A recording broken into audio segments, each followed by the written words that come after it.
हो. मित्रांनो नमस्कार. मी आज पोलीस प्रशासनाकडून आलेला जो लेख आहे तर तो लेख मी तुमच्या पुढ्यामध्ये वाचून दाखवण्याचा प्रयत्न करणार आहे.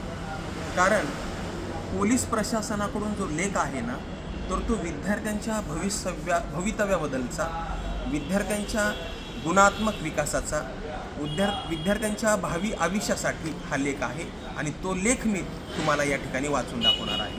तो लेख मी स्वतः पोलीस प्रशासनाकडून आलेला जो लेख आहे तर तो तुमच्या पुढ्यामध्ये मी वाचून दाखवत आहे. पहा, शाळेत शिक्षकांनी मुलांना फटकारले किंवा मारहाण केली तर वाईट वाटून घेऊ नये.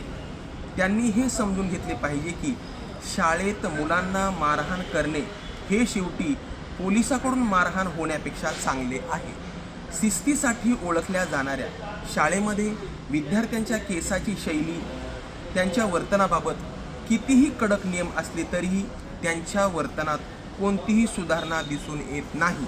शिक्षक निराशेने फक्त आणि फक्त त्यांच्याकडे पाहत राहतात, काही करू शकत नाही.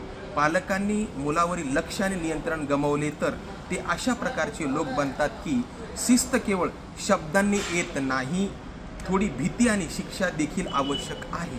मुलांना शाळेत भीती वाटत नाही, घरी आल्यावर भीत नाहीत, म्हणूनच समाज घाबरत चालला आहे. आज तीच मुलं गुंड बनली आहेत आणि लोकांवर हल्ला करत आहेत. चांगल्या वागण्यामुळे लोकांना आपले प्राण गमवावे लागत आहे. त्यानंतर त्यांना पोलिसांनी पकडले आणि न्यायालयात शिक्षा झाली. जो समाज आपल्या गुरुचा आदर करत नाही तो समाज नष्ट होतो हे खरे आहे. गुरुबद्दल ना भीती आहे ना आदर आहे.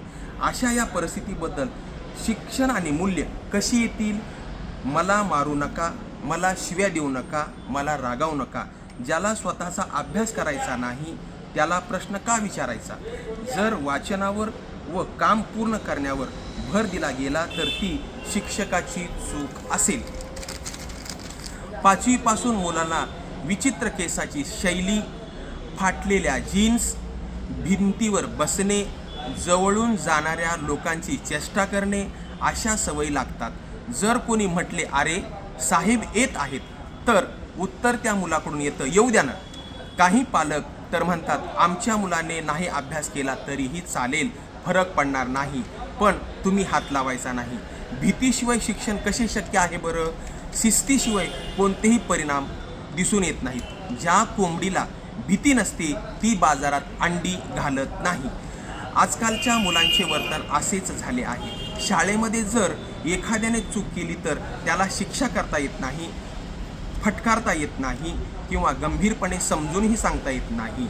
आजच्या वातावरणामध्ये पालकांना प्रत्येक गोष्ट मैत्रीपूर्ण वातावरणामध्ये सांगायची असते. हे शक्य आहे का? समाजही असेच करतो का? पालक पहिली चूक माफ करतो का? आता शिक्षकांना कोणताही अधिकार उरलेला नाही. जर शिक्षकाने मुलाला दुरुस्त करण्याचा प्रयत्न केला तर तो गुन्हा ठरतो, पण तेच मुलं मोठी होऊन चूक करत असतील तर त्याला मृत्यूदंड दिला जाऊ शकतो. पालकांना विनंती, मुलाचे वर्तन सुधारण्यात शिक्षकांची महत्त्वाची भूमिका असते. काही शिक्षकांच्या चुकीमुळे सर्व शिक्षकांना अपमानित करू नका. 90% शिक्षकांना फक्त मुलांचे चांगले भविष्य हवे असते, हे खरे आहे. म्हणून आत्तापासून प्रत्येक छोट्या चुकीसाठी शिक्षकांना दोष देऊ नका. आम्ही जेव्हा शिकायचो तेव्हा काही शिक्षक आम्हाला मारहाण करायचे, पण आमचे पालक येऊन शिक्षकांना कधीही प्रश्न विचारत नव्हते, फक्त आमच्या कल्याणाची काळजी करत होते. प्रथम पालकांनी आपल्या मुलाला गुरुचे महत्त्व समजून सांगण्याची जबाबदारी घेतली पाहिजे. एकदा तुमच्या मुलाच्या भवितव्याचा विचार करा. मुलांच्या बिघडण्याची 60% कारणे मित्र, मोबाईल आणि मीडिया आहेत, पण उरलेली 40% पालकामुळे. मित्र, प्रेम, अज्ञान आणि अंधश्रद्धा मुलांना हानी पोहोचवतात. आजच्या 70% पालकांनी जर मुलांना गाडी स्वच्छ करायला सांगितली तर ती मुलं करत नाहीत. महागड्या वस्तू खरेदी करण्याचा आग्रह करतात, बाजारातून माल आणत नाहीत. आम्ही ते ऑनलाईन मागवतो. जेव्हा कोणी गंभीर बोलतो तेव्हा ते उलट उत्तर देतात. फटकाराला वस्तू फेकतात. रागवल्यानंतर ज्या व्यक्तीने दुःख अनुभवले आहे तो जीवनाचे मूल्य समजू शकत नाही. आजचे तरुण वयाच्या 15व्या वर्षी प्रेमकथा, धूम्रपान, दारू, जुगार, ड्रग्ज, गुन्हेगारीमध्ये अडकत आहेत.